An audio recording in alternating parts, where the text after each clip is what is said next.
Mrenyi kora mogiro kamana nyokum kitera mogi TV kaune wangsai chendu maro marangich wele wantire kagi Belinda Phillips nyarige makala kakaja loko maro bangi sadeki buchijo piny kobrogo mbaka giwendo modhial ni mheshimiwa Jared Okello menja od bura manyando Eric Okeyo menja lonye weche mag telo gi arita to gi Joshua Nyamori men okil wadhigo kod mbaka ni wuotho chomo kanye ODM osebedo ka wacho weche mopogore wach mar telo ni giwacho ni ka tin mogik to nego gikaw kom mar jalup telo to bang' mano bende ne gisewacho ni gidwaro ni gidhi bede sirikal kokamano to gidhi loso sirikal mane mbaka mwadhi goyo sadek e buch jopiny an kaka pile nyinga Trevor Ombija jandingo panga jonyakach dendo nombija taya nyakwar guok ocha pesa magi weche manyien mawango. The strike is over. However, our members have committed that they are going to recover the lost time fully. Riwruok jotich kod jopuonj mbalariany ochungo ng'anyo margi kendo koro giyie dok e tich bang' winjruok bedo e kindgi kod piny owacho e wi chudo margi. Jothurwa, waywago Raila to celebrate. Raila nyocha odak full life. Jokanyo mag ODM ojiwo riwruok mar tego duond burano e kinde rapar mar mosenindo Raila Odinga manotim e kaunti ma Homa Bay. Ng'ata mane ochiko inyalo konyo joman gi liel tafadhali hawa kwayo mondo mi ukonygi hawa expanding body kinyo dhide laki akini pok wayudo gik moko mabodi dhigo dala. Familia Michael Okoth mane owito ngimane Nyayo Stadium pod omoko gi ringre ka giwacho ni gionge yo mar tere dala mondo ike.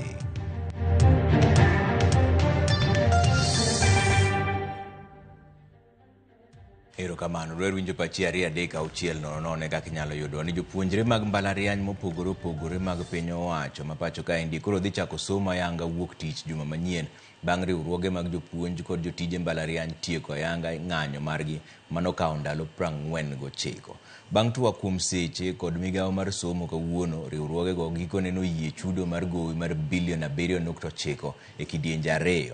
Winjruok bende ne nitiere e wi twak mar ogirimiti manyien. Judith Omondi nigi ler mar wachni.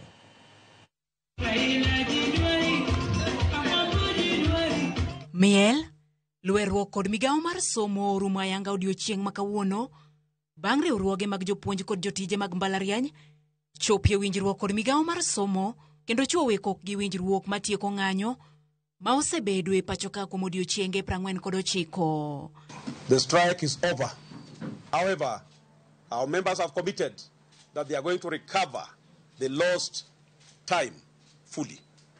The next thing, it is upon the government that you honor what we have signed here today. But if you don't honor this agreement, I'll call even a strike next week. Chakruok mar winjruogni nyobedo nyoro e nyim komiti mar somo e od bura kama telo mar Uasu kod Kusu e kind riwruoge mamoko ne okonigi nyalo mbeko tol kendo yie dokie tich gi paro mar sirikal mar chulogi maromo bilion 7.7 e kidienje 2. Bang' twak kendo kawuono kuom seche buora riwruoge gi oyie mar kawo maromo bilion 3.85 giko higani ka omenda ma odong' to migawo mar omenda kod mar somo oyie ni biro migi e hik omenda manyien ka otenore kod ogirimiti manyien ma winjo chak tich. Gino mabende ne okelo ng'anyo winjruok obedo ni gibiro bedo kod twak mar bedo e winjruok e thuolo mar ndalo 30 mabiro. Unions accepted the two first payment, first payment of 3.85 billion in first payment of 3.85 billion towards the end of this year and after the first supplementary, and the second payment will be in the financial year of 2026-2027. That CBA for 2025-2029 will be negotiated and completely registered within the next 30 days. Bende winjruogni ochuo kogno mondo miduol mandiko jopuonj kod jotije mag mbalariany oruch oko kum manyicha gimiyo jotije duto mag mbalariany kotenore kod ng'anyo ni ma osebedo kadhi nyime. On behalf of all my colleagues, vice chancellors who are members of the Joint Negotiations Committee, we are very happy that today this strike has come to an end, that IPUCCF will work towards improving industrial harmony and ensuring that what we agree is implemented going forward. We are very much going to implement to the letter of the return to work formula and assure you, the public, that all universities are prepared to open from Monday. Girumo mar ng'anyo mar jopuonj kod jotije mag mbalariany odiochieng' ma kawuono ting' koro dong' ne piny owacho mondo mi ginene giketo e tim gik ma gichowie kogno odiochieng' ma kawuono mondo mi ogeng' ng'anyo manyalo bedo e kinde mabiro. Judith Omondi, Ramogi TV, Nairobi. Kaunti ma Homa Bay ne obago nyasi mar paro kendo yuago manen Prime Minister machon mar piny Kenya Raila Odinga. Nyasi mano yuore gi johera mag ODM kaachiel kod jotend duond burano. E kinde nyasi no mabende ne otelne gi ogai ma kojolo mar ODM Oburu Oginga, jotend ODM ne oramo ni duond burano pod biro bedo gi mbii ka bende gikwayo oganda Luo mondo med siro sirikal mar Manywanda mane Raila oweyo oganda Luo. Timorinade,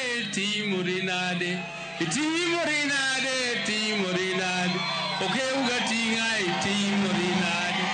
Ne en nyasi mar tipo mane obagi e lap tuke mar Raila Odinga e boma ma Homa Bay mar yuago kendo paro mane en ogai mar ODM mosenindo Raila Odinga. Ka nyasi ma kamano yuore kod johera mag ODM, josiasa mopore kod jotend duond burano kaachiel kod jodolo mowuok e dinde mopogore mane obago lam ne familia mar Raila Odinga kaachiel kod duond bura mar ODM. Ogai ma kojolo mar ODM Oburu Oginga mane en wende modhial e kinde nyasi no ne okoni tho mar Raila pod oweyo familia margi kod buok maduong'. Ne Raila no yuag mna Kisumo gi Nairobi to gi Siaya. Tadwa nyiso uno wadwa no manyonindo ni. Podo kata kanindo to chunya pod denda pod boka podo ka ng'e Raila no sewe adier. Koro mi amor joturwa waywago Raila to celebrate. Raila nyocho dak full life. Oburu bende ne okoni sirikal mar Manywanda ne ochui kod duond bura mar ODM kendo kaka duond bura no ginyalo wuok e sirikal ni gidhi e kweth makwedo. Kata kamano ne okoni poni jatend piny Kenya William Ruto okodhi kodgi maber to nyalo biro chunogi mondo gilos osiep kod duond buche mamoko e yiero mar 2027 ka jatend kweth manok od bura mamalo Junet Mohamed ne okoni ODM nyalo tugo pata potea e yiero mar 2027 kendo nyaka gibed e sirikal mibiro chuogi. Ni mondo wabedi e sirikal, mondo wariu sirikal kik podhi, to mondo gima jowa be nyalo yude sirikal ni gindalo modong' gi bemro gi yudi, to kochopo seche mag yiero ka, to koro ka waneno ka watiyo kodgi maber, to koro wabiro loso mondo wane kaka wariure kodgi mondo wadhi kodgi nyime. To ka opo ni ok ging'iyo wagi wang' maber, to wabiro ng'iyo ni to kara ng'at machielo mane madwa tigo. To gimok wadwar kendo ndo wang' ni jothurwa ok wayie mondo dogi opposition. Sisi kama watu wa ODM tutabaki pamoja, ODM itabaki united, ODM itakuwa pamoja kama viongozi wake wote watakuwa pamoja, na ndio ODM itatengeneza nafasi ya kujiandaa katika uchaguzi wa 2027. Gavana ma Homa Bay Gladys Wanga gi nyawadgi ma Migori Ochila Yako ne osingo ni duond bura mar ODM pod biro medo chung' motegno kendo siro jatend piny William Ruto. Kaka national chairperson ma party onge gima lich ne wan kaka oganda moloyo bedo e kanyakla wabed gimoro achiel. Be onge gima lich maloyo bedo kachiel e chama maneja komo wenwa mar ODM. Mane gima lich sani. Dongu winjo ni jolang'o gi bende nyikwasi Nakuru. Koro Raila nosetieko penj. Raila kanyocha otholo kakocha. Dongi neno komin mare okelo bodi ne nyaka Kenya ka. Dongi neno komin mare omiye gima iluongo ni Heroes Burial. Jod bura mag ODM ka otelegi gi jod bura ma Lagos Onga Samuel Atande ne onyiso joma paro ni duond bura mar ODM orumo tok tho mar ogai margi ne giparo moleo ka gikoni pod gibiro medo tiyo kanyakla. Yana wacho ni kata ka jakom onge to jakom owewa gi jotelo mosetiego tiende gima biro ritowa maber. Jadi moyie kamano. Adwa ni awach ni jodalawa ni kata kwa yuago jakom kamano to kwan marach wan maber. An kaka joka machunga wamakre motegno mondo machunga kik tobi, machunga makre, machunga riembre, joka nyana mobed kamora achiel e twech achiel. E kinde ni mogana jo Kenya dhi nyime kod ywago Prime Minister ma piny Kenya machon mosenindo Raila Odinga, oganda makwar nomolo e lap tuke mar Raila Odinga e boma ma Homa Bay kaendi, kamoting'o johera mag ODM, jotend dinde kaachiel kod jotend duond bura mar ODM mar chiwo kuyo margi ka giywago Raila Odinga. Jotend duond bura mar ODM ogolo singo ni ODM pod biro bedo motegno kata bang' tho mar Raila Odinga. Ali Abich, Ramogi TV, Homa Bay. Gavana ma Migori Ochilo Ayako kone jotend ODM mondo were kod nyiso dwaro mamoko manyien kuom jatend piny Kenya William Ruto mopogore kod mane giwinjore kod mosenindo Raila Odinga. Ochilo mane wuoye kinde mane ochiwo ler ne kotenore kod nyasi mar paro mosenindo Raila Odinga mano bagi e kaunti ma Migori odiochieng' makiny e alap mar Sony Green Stadium Awendo wacho ni tend ODM onego ket maino e tego ODM. Tarik 6 dwe mar 11 higani wabro bedo gi thuolo makende kaka jo Migori County ma wabro timo lemo kendo rapar mar jatendwa manyocha owewa Raila Amolo Odinga.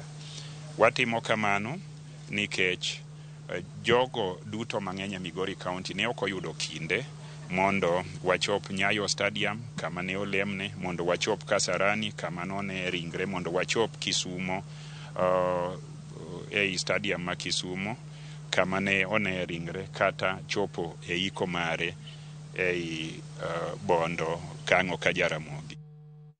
Anyuola mar Michael Okoth, achiel kuom ji ariyo manowito ngimagi alap ma Nyayo kinde neno ringre mar Raila Odinga, kwayo jogo manochiwo singo mar konyogi e chenro mar ik mondo chop kare singo makamago. Jafwambo marwa Cynthia Onyango leronwa wachni. We shall give support and solidarity with this family. We are going to stand with them. We shall provide a coffin, hearse, and clear all the morgue fees or postmortem fees, all the logistical fees we are going to cut as a Sonko rescue team.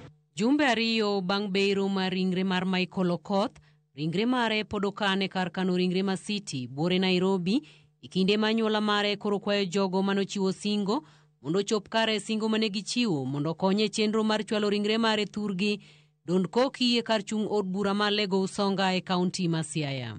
Kaluwore kod anyuola mar Michael Okoth, pek osebedo e yudo omenda mar chwalo ringre mare pacho, kaluwore ni anyuola mar gi lwetgi ni nono ka omenda ma giseyudo bende nok ma ok rom. Kano luongo e media ji noneno mang'eny ba bedo tich matek ma choko liel ma nyathino, nikech ka choko liel ka dhi kwayo pesa mora mora kuom osiepe gi jo siasa mamoko to ne giduoka ni Mike Sonko nosechung' e liendno. To choke bende obedo matek kechocho ichoke ka dhano ywago Raila to dhano ywago nyaka nyithindo manyotho ka dhi ywago Raila. Kora sebedo tich matek. Gikwayo jotelo ma bende osenyiso ng'wono mar chwalo lwetgi mondo konygi nywako lwedo tero ringre Siaya mondo gimi Michael ik mani kod luor. Ng'ata manochiko inyalo konyo joman gi liel. Tafadhali awakwayo mondo mi ukonygi. Awa expired body kinyo dhi dala kiny. Akini pok wayudo gik moko ma body dhi go dala. Koro anybody man gi body nyalo konyo. Awakwayo mondo kila kony mondo jogo konyere mondo wayik nyathini kono ng'e thone to notho mana ijili mar baba. Moko kuom jotelo ma owinjo ywakgi osingo mar nyiso ng'wono ne anyuola mar Michael e chenro mar ik mare.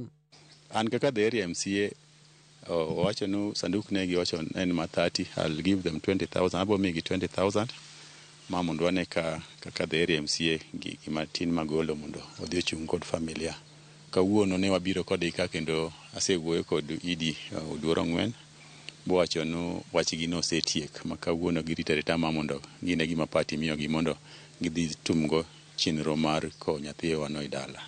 Anyuola ni wacho ni giseyudo kony mar chulo omenda mar timo bero ka chenro mamoko to pod ochung'. Wabedo tich matek e liel mochopo kama koro wamanyo joma mag party ma ODM. To nitie joma nobiro kaka jotelo moko nobiro mano promisewa ni gichung' kodwa. Ne gichulo no odiochieng' mar bero.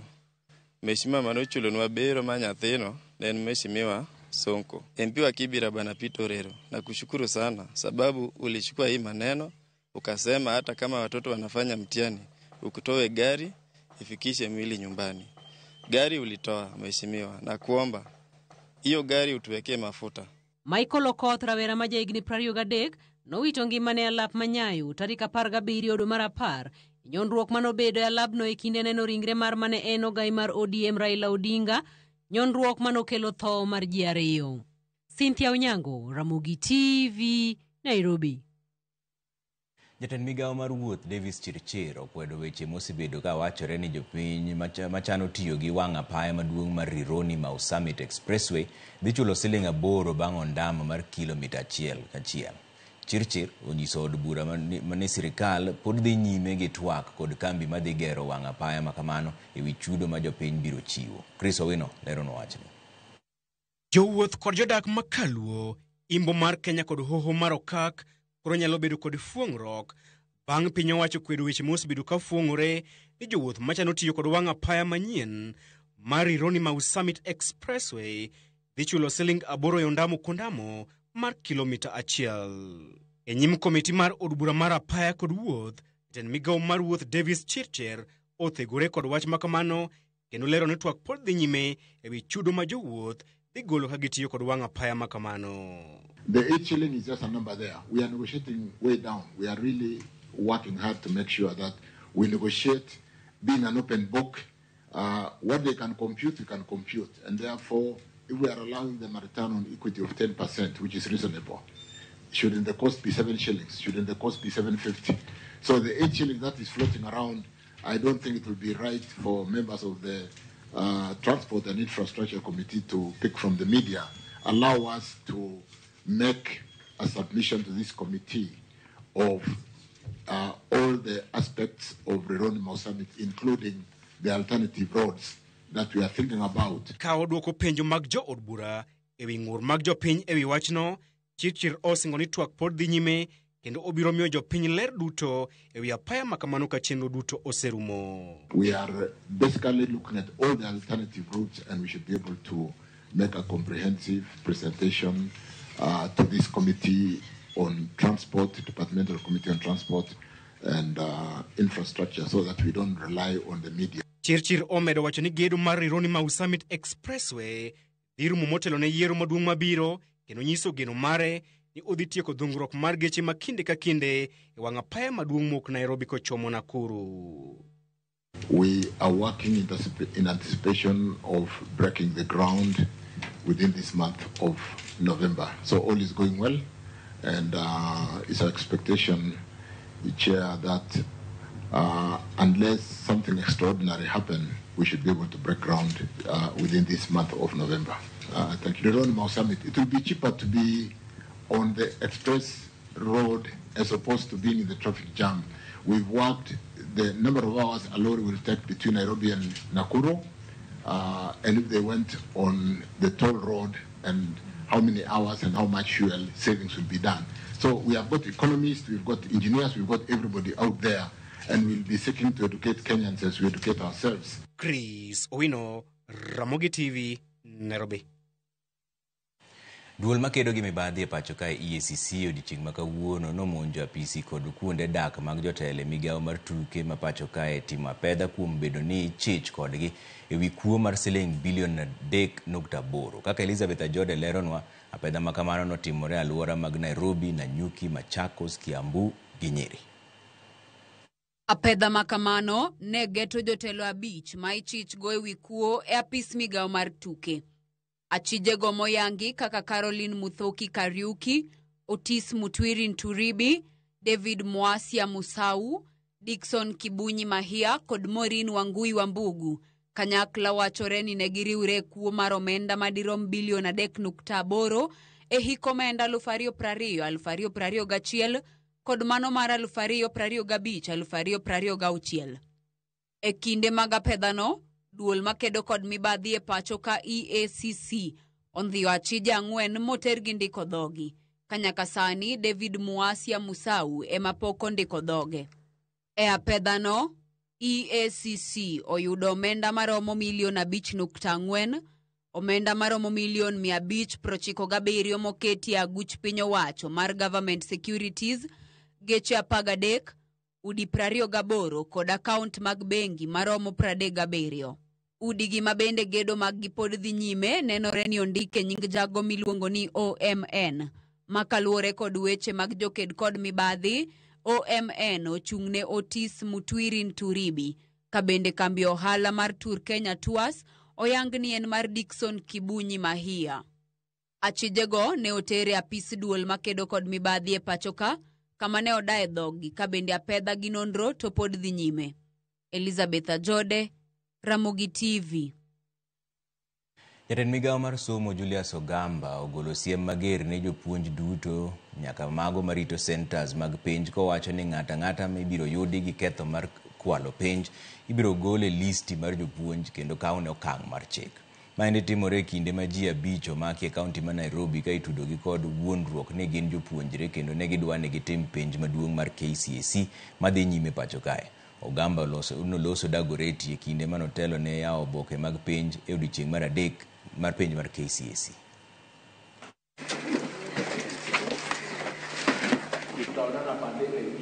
Congratulations and best wishes.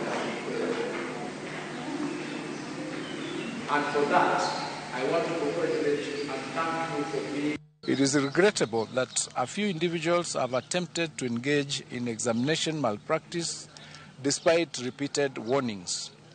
The government has already taken firm action against those involved, and these measures should serve as a strong deterrent to anyone contemplating to undertake similar misconduct. For instance, there are situations in Nairobi and other parts of the country where 5 or so people were arrested impersonating as the students. When we've indicated very clearly that this year's examination scripts are individualized in the sense that there is an actual photo of the student on the script. So when you send somebody else to try and do the exam on behalf of the child, in fact it is foolishness because it is automatic that they will not be the same people, so they'll be arrested. Riwruok jopuonj mar Kupet koro dwani piny owacho chop singo mar ndiko jopuonj 20,000 mag junior secondary mosebedo katiyo kaka jopuonj makojolo midendo ni interns. Gikoni piny owacho ne oseketo tenge omenda maromo $5 billion mar ndiko jopuonj go. To kata kamano, sani gineno mana ka duol mochung' ne ndiko jopuonj e tich TSC oling' mok losi e wachno. Kane giloso Mombasa, riwruogno koni luoro margi en ni jopuonj go nyalo dong' mana kaka jopuonj makojolo ka ok okawo okang' mapiyo.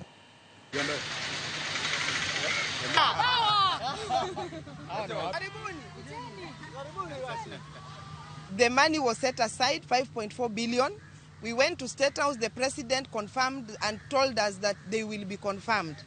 If this process is not advertised as early as now, it means we have a risk of these teachers going through internship another year. So we are here to demand from Teacher Service Commission that we want to see that advert with immediate effect. Power. Whatever you want to do, not even telling us what that new document is about the SHA, shifting us without us participating and giving our own views. Listen to the government of Kenya. We are not going to relent. This war you are starting, we have full armor of fighting it.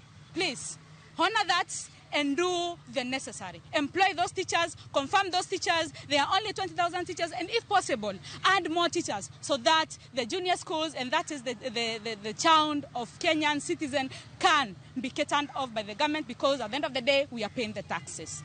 Up to today, we have junior school teachers of this country, citizens of this country, patriots, who are teaching 40 lessons in a week, Monday to Friday. We shall not allow teachers to die of workload and stress related at the places of our work. Bas wadhi yo moro machuok bang' dakika matin to duogo taneno ka makamu oseorote mare ka gocho ni Trevor Gonero kamano kabisa ne party leader marwa Dr. Oburu Oginga, nyathi kich gi governor ma Homa Bay Gladys Wanga kendo national chair lady kuom bago lamo ne baba Homa Bay. God bless them. Kendo mos na jatenda Dr. Raymond Omolo, Nyasaye omede ngima. Yoro kamana nyaman makamu geno chirika endi kokalo kuom jodongo manyakach duto watimo mos ne jo game kuom tho mar ogai mar gi jakom Rabala Ogendo mar Luo Council of Elders ma ogai Philip Ochieng mar Jimo Nyakach kendo ogai mar Gen Z Manyanza the youngest ogai in Africa. Erokamano ahinya Ogai. Aneno kama chielo bende nitiere kae ndie Ramogi Ler, kendo waneno habari ka wano Dili Gardens Kisumu. Imoso na Honorable Rose Nyamunga, Honorable Ron MP Kisumu Central kod Governor Nyong'o, mano John Onyango from Owiti Foundation CBO. News Ler ka wan Wang'ilongo kadem mos na jaoda min Lovet Ann Clinton mar Wang'ilongo kadem. Erokamano ahinya. An Austin Oyu aneno news maler ka ne chuny boma ma Nairobi kato mos na mama na Esther Oyu kod baba na George Oyu ka gin Gemrai dala Manyakach. Erokamano ahinya. Antapani mano waduogo bang' dakika matin kidhi mabor ahinya.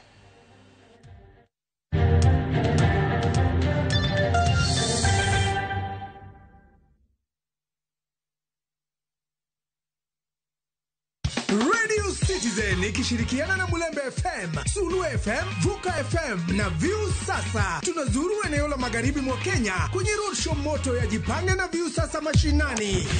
Ni kuanzia Jumatano tarehe 5 hadi Jumamosi tarehe 8 mwezi huu wa Novemba. Jipange ushinde na View Sasa.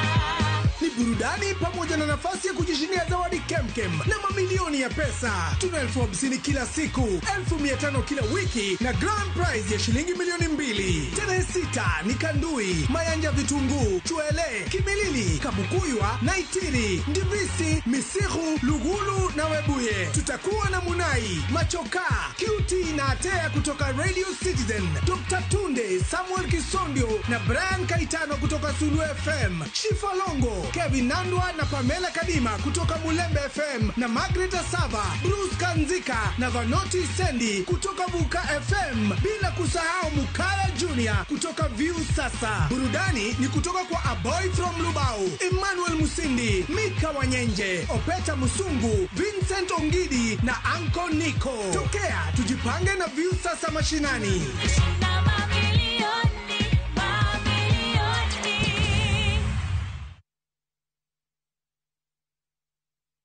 Tutabaki hapa duniani sisi Bei manyo kit lamo mamulo chuny. Kae kama wach bedo e mangima kendo thumbe duogo chuny.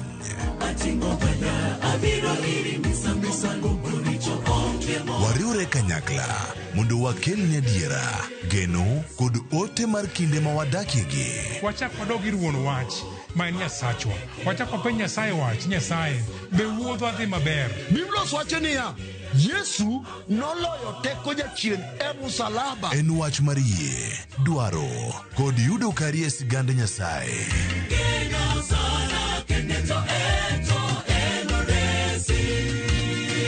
Injili ngima, sabato ka sabato, sari okinyi, kik bai. Are you a Kenya government civil servant na uko na emergency? Usijibox kwa noma. Borrowing on MyMobi has never been easier. Simply register, apply, approve, and get your cash in minutes. Dial *531# and get up to 20,000 shillings to sort your emergency and pay from your next payslip. No paperwork, no drama. Ni wewe tu na simu yako. With MyMobi, now you're in control.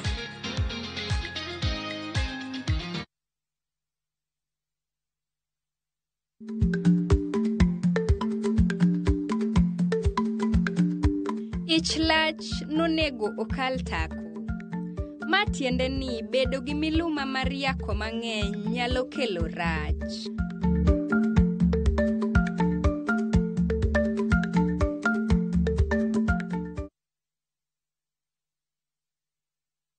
Dubai, a city of endless possibilities. Marvel at the skylines from the top of Burj Khalifa. Shop in world-class malls, dine under the stars, and explore the desert on an unforgettable safari. Cruise along the creek at sunset and let the rhythm of the city inspire you. Whether you're traveling solo, with a partner, or with friends, Dubai is yours to discover. Enjoy 4 unforgettable nights with View Travel from only $815 per person sharing. Book today and enjoy the ease of Lipa Pole Pole. Call 0703 254 254 or visit viewtravel.com. View Travel. Dream, explore.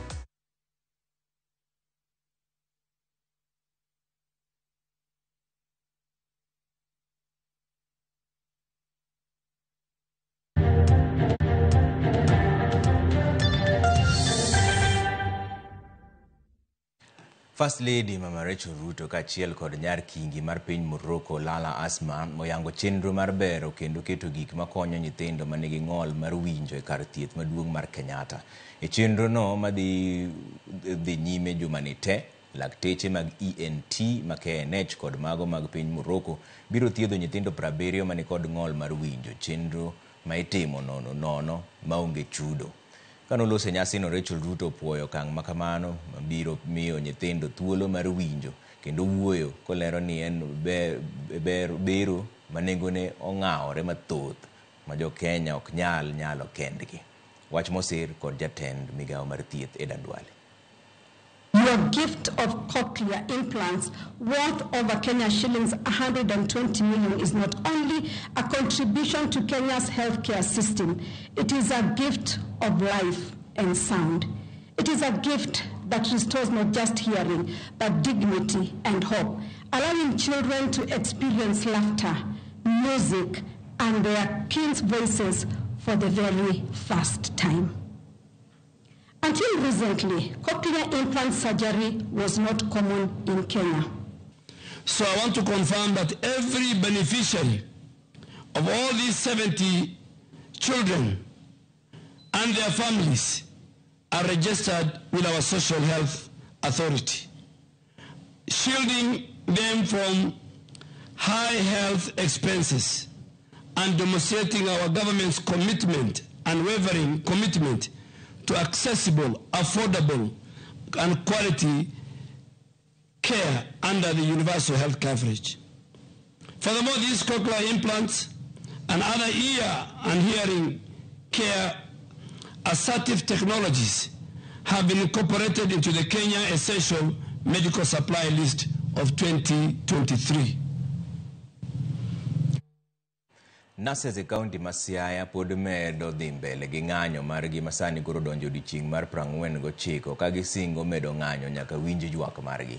Jochiw thieth go okwedo kaunti ma Siaya ka giwacho ni ok odewo chenro mag thieth kaluwore ni onge ng'ama oseluongo twak kodgi. Jagoro mar NAN ma Siaya Kennedy Hamisi okwedo sirikal ma kaunti no kuom chwalo riwruok mar nurses no e nyim doho momedo ni ng'anyo makamano ne opuodhi kendo ne oluwo chik. Nurses ne omedo ni gionge nyalo mar yudo gope kod thieth ka omenda margi pok ochulgi.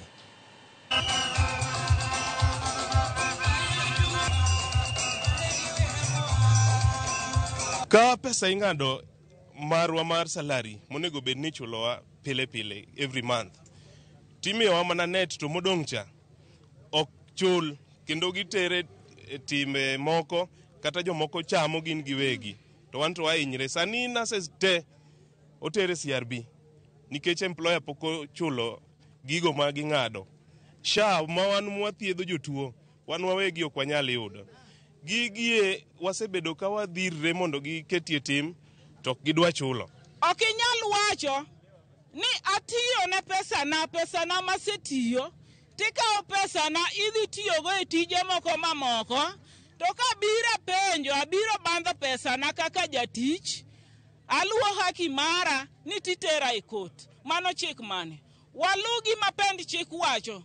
Kendo wan nurses, wan union mar nurses, waluwo chik kaka dwarore. Erokamano.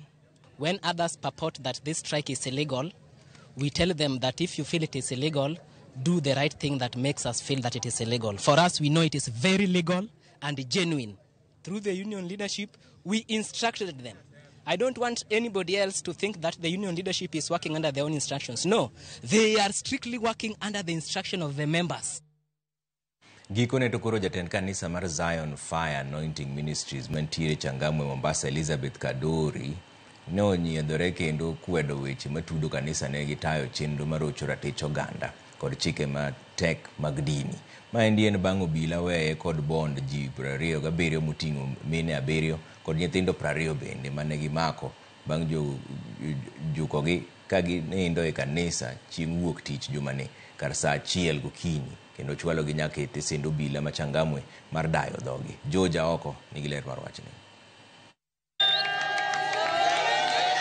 Magi gin jokanyo e kanisa mar Zion Ministries mantiere Changama Mombasa mane jowuok oko kendo goyo tach e dho kanisano bang' meko mar mine 7 kod nyithindo 14 chieng' wuok tich bang' tudo kanisano gi tayo chenro ma ok opuodhi. Jatend kanisano Elizabeth Kadori ne wuok oko mar kwedo weche mag obila ni gisebedo ka gigeng'o ne moko kuom jogo ma yuoro alam e kanisano kotuo ni jogo mane oreko joki kanyo ne joni alam mibago otieno midendo ni kesha. Kabaki watu ambayo walikuwa wamebaki watoto na tungeanza watoto watoke saa 12 saa 11. Kwa hivyo watoto wakalala paka watu wakabaki hapa wachache na ushers paka saa 1:30 nikasikia polisi wamekuja hapa kuja kupiga mapicha. Wakaingia wakaanza kuarasi watu na wakaanza kupiga watoto picha na watu walikuwa napangusa viti. Na hii ni church ambaye hapa tuwezi acha watoto waende usiku. Hatuwezi toa saa 10 usiku kesha imeisha watoto waende. Lazima watoto wabaki kwa sababu for security purpose. Otuone yuaruok osebedo kindgi kod obila mawuok e tesen machangamwe mantiere mana ong'ala machuok kowuok kama kanisano nitiere. Mbona yeye akisikia kitu aniiti? Mbona achunguzi? Mbona wakija wanakuja kwa matibabu kunyang'anya mic? Mbona kila mara kukibadilishwa ni vita na hii kanisa? 17 years wakibadilishwa lazima waje kwa hii kanisa na vita. Lazima ninyang'anye mic mbele za watu nikiomba. And them is saying someone been buried in this church. There is a child being buried. You wanted them to show us and to know if it's really. Sisi tuko tayari kuchimba kanisa. They are trying to mudsling our church, and they are calling our church Shakahola too. That is now the title which is moving around in this area. But our church, we worship the real Jesus Christ of heaven. And our prophetess is an anointed prophetess who is called by God. Moko kuom jokanyo koni gisebedo ka gitayo chenro mag alama e kanisano e thuolo mar higni 17 omiyo obila tudogi gi tayo chenro moko puodhi gi koni en temo rocho nying-gi. I just want people to be blessed. I'm here to serve God. But hawezi sema hii kanisa ni Shakahola. You show us the proof is a Shakahola. Na yule mtoto amekuwa buried tuonyeshe, na mtoto aliyekonda juzi walivyowachukua watuonyeshe huyo amekonda. No issue, no interviews had been conducted against our client to confirm any form of allegation that has been alleged. That we cannot allow police officers to infringe the right to worship. The freedom of worship is paramount. Just because you are not able to accept what they want as police officers, it cannot be used as a way of harassing the community. Magi ne giwacho seche gi obila koni manyo jotend kanisano mondo mi ondik dhogi e wi chenro magisebedo ka gitayo kanyo. Hali ile tulipata hao wamama na watoto ilikuwa ni ya kusikitisha. Manake tulipata hao watoto wadogo pamoja na wamama wote wamelala sakafuni wakiwa wamejifunika mashuka. Sio mambo ya kawaida watu kuwa kanisani Jumatatu asubuhi. Na ningependa kuhimiza wananchi wazingatie masiku rasmi ya huduma ya kanisa kama ni Jumapili au Ijumaa au Jumamosi, na kuzingatia mafunzo ya kanisa zile zinaeleweka za zamani. Watu wajaribu kujiepusha na madhehebu potovu ambazo zinatokezea kila mara kwa wakati wa sasa. George Aoko, Ramogi TV, Mombasa. Familia mar jalup ruoth mane onegi e sub-county ma Kuria East dwe mar 8 higa ni kitudo kod kuo mag jamni e gweng'no pod yuago ratiro e kinde matend arita kwe medo singo keto kenge mag kedo kod kuo mag jamni e gweng'no.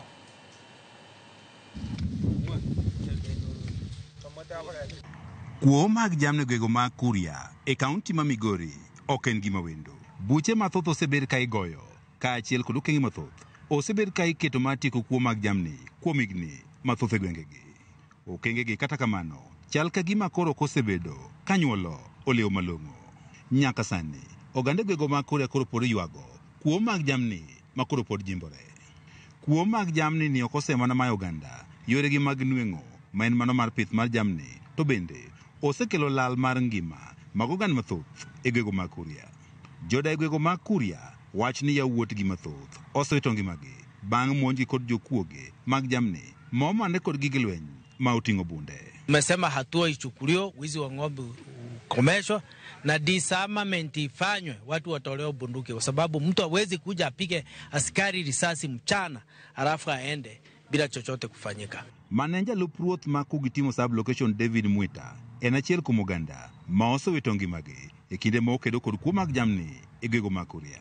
Familia mare wach ni nyaka ne jalup ruoth ni negi onge okang' malong'o mosekaw kod piny owacho mondo giyud ratiro margi. Poteza mtoto wangu tarehe 10 mwezi wa 8, na kwa uchungu mtoto wangu alipiwa marisasi 8 na serikali haijachukua chukumu mpaka saa hizi. Ninalia, ninaumia, mtoto wangu nilimsomesha kwa umasikini. Ninalia ukweli, serikali haijanifanyia lolote, haijanitendea haki. Wuon jalup chief ni Magai Wagati wacho ni kaka familia gisetemanya ratiro, kata kamano onge duoko malong'o. Fiti alikuwa ni mtoto wangu wa kwanza. Enyewe mwanangu aliuawa kwa marisasi, kupigwa marisasi, na mpaka sasa hivi serikali haijachukua hatua ya kushika hiyo bunduki ama kupata hiyo bunduki iliyomuua mtoto wangu. Kamishna gwego mag Nyanza Flora Moro manorico ne wuoyo e kinde baraza kod jopiny mane obaki e gwego mag Biasumu e sub county ma Kuria East ne owacho ni piny owacho medo jiwo okenge mag chiko kuo mag jamni e gwego mag Kuria. Hao wanajificha humhumu. Utuambie ni kina nani? Na mnawajua? Na kama ujui na ng'ombe imesemekana imekuja kwako, then you are not an effective officer.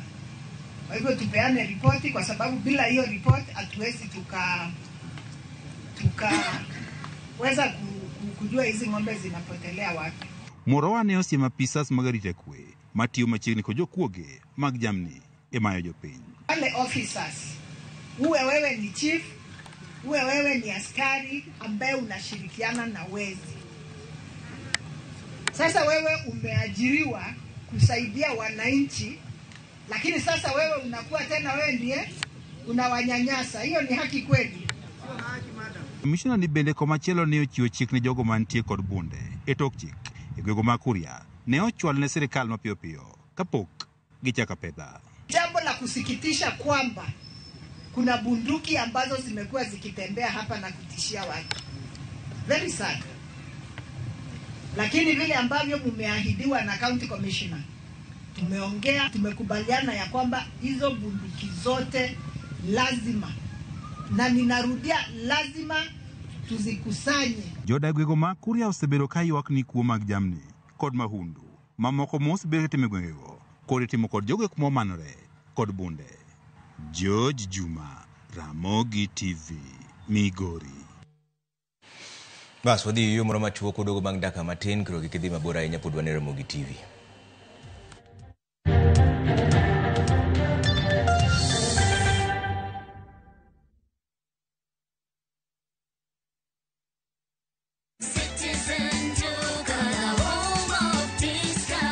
No queues, no heavy bags, no stress. Just shop on citizenduka.com and get everything delivered at your door. We deliver across Nairobi, Kiambu, Thika Road, and beyond. Shop now on www.citizenduka.com or on the View Sasa app.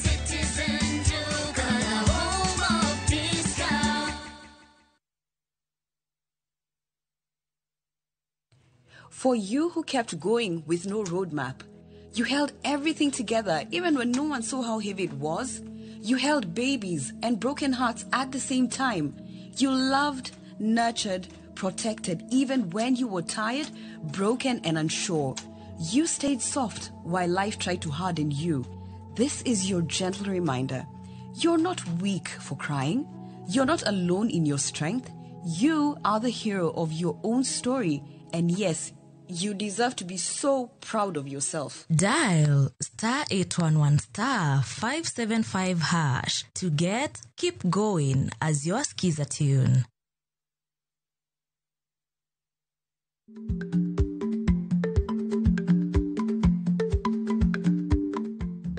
Icha gweno to ichao gwang'. Matiende ni, kapok ing'ado bura ewi wach moro amora, kuong inon ng'ama rach.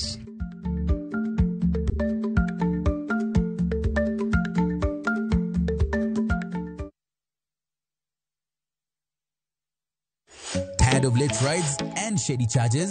Itisha Wigo. Now Wigo, you get more than just a ride. Unapata on-time pickups, gari safi na fresh every time. Ride V-Smart, ride V-Safe, now Wigo. Download the app now, ama SMS Wigo to 20425. Wigo, your trusted ride.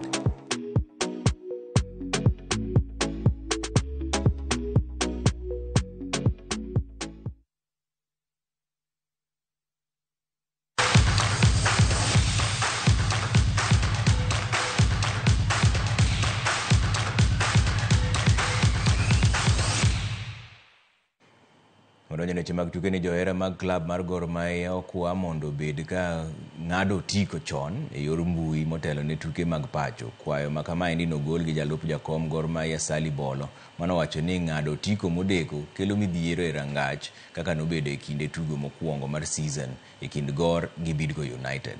Bolo bende nokwedo okang' mar riwruok mar FKF manogoyo gi gofwai kowacho ni tugo e kind Gor gi Shabana ma season mokalo ne nigi tulo mathoth to ne ok ogo tim mapacho ka endi fwai.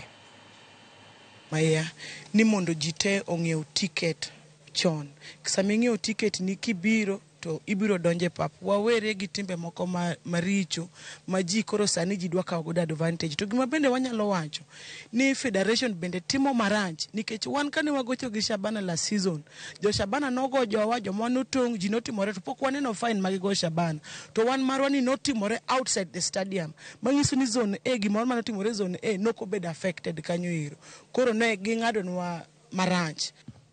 Fans bago osebedo kwa loso kodgi. Mostly wanyisogi ni sani wang'ado ticket online. Ji ong'ad ticket chon, irit chieng' game. Chieng' game wadwa mondo fans odonje pap chon. Kodong 1 hour to game chakre. Biro dakika mogik mpira osechakre ne makelo kokoro nikech ng'ato feel ni oseng'ado ticket to pod idino ne dho gate. Machines mag verification ka bendo kwamo. Koro mage gik makelo kokoro wasebedo kwa inform gi ni ka game nitie. Ng'adu ticket wadonjure pap chon. Kodong 1 hour to game chakre. Ok wabineno koko machalo.